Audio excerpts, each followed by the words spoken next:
Hello everyone, welcome to excellent classes. आज का हमारा टॉपिक है यूपीएससी और स्टेट पीसीएस। तो चलिए स्टार्ट करते हैं। भारत में लोक सेवा पब्लिक सर्विसेज इंडिया क्या है?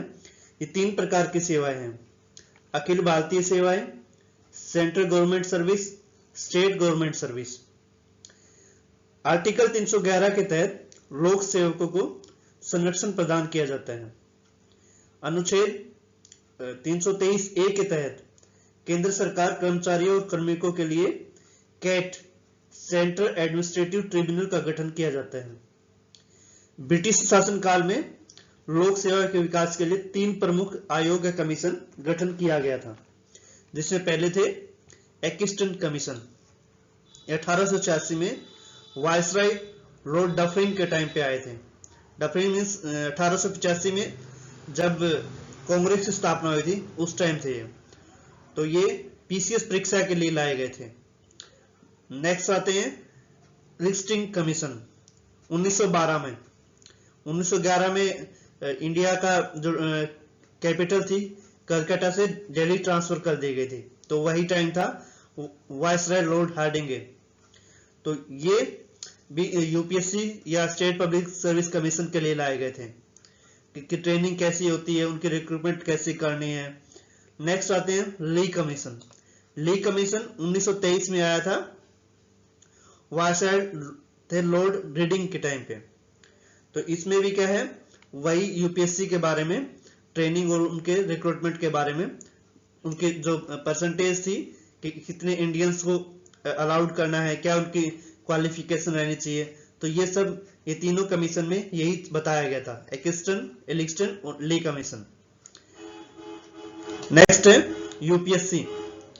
यूपीएससी क्या है, आर्टिकल 315 से लेके आर्टिकल 323 में पार्ट 14 में कॉन्स्टिट्यूशन में दिया गया है। इसके सारे प्रोविजन एलेबरेट किए गए हैं।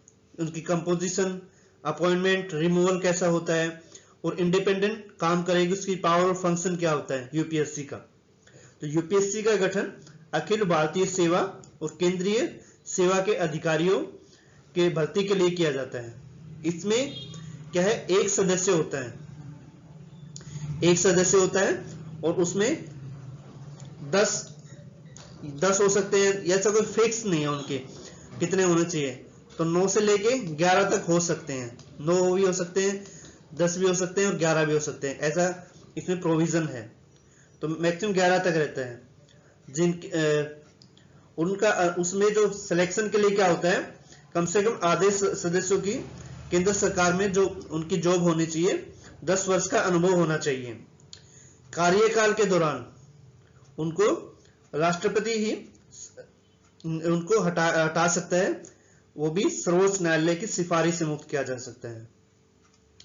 उसमें जो ऑफिस है वो एज होनी चाहिए उसकी टर्म्स ऑफ ऑफिस, या तो 6 साल के लिए ऑफिस रहेगा, या फिर उसकी एज जब तक 65 वर्ष की आयु में हो जाए उसके चेयरमैन और मेंबर्स की, तब तक वो अपने ऑफिस में या अपने टर्म में बना रहेगा। तो अगला आता है उसको रिमूवल कैसे किया जाता है।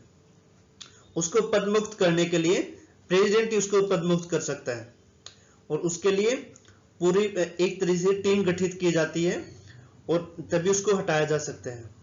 इसके लिए कंडीशन क्या क्या है, या तो इंसॉल्वेंट हो गया, दिवालिया हो गया हो, बैंकरप्ट हो गया हो, या फिर उसने कहीं और एम्प्लॉयमेंट स्टार्ट कर दी हो और कहीं से अपनी ड्यूटी से अलग और कहीं से उसकी पैसे आने स्टार्ट हो गए हो।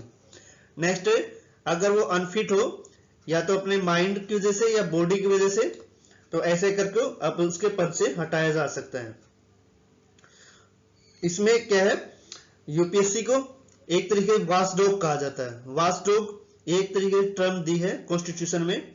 तो हमारे 4 वाचडॉग हैं। एक है सुप्रीम कोर्ट, नेक्स्ट है इलेक्शन कमीशन ऑफ इंडिया, एक है CAG comptroller and auditor general of India, और last one, fourth one is UPSC, union public service commission.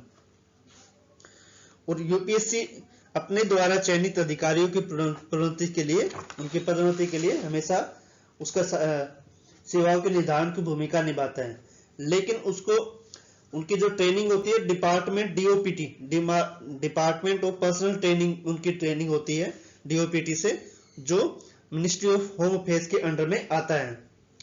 और यूपीएससी का जो दर्जा होता है केंद्र सरकार के सचिवालय या सेक्रेटरिएट के बराबर होता है, लेकिन एक तरीके से ये स्वायत्त है या इंडिपेंडेंट बॉडी है। अगला आता है स्टेट पब्लिक सर्विस कमीशन।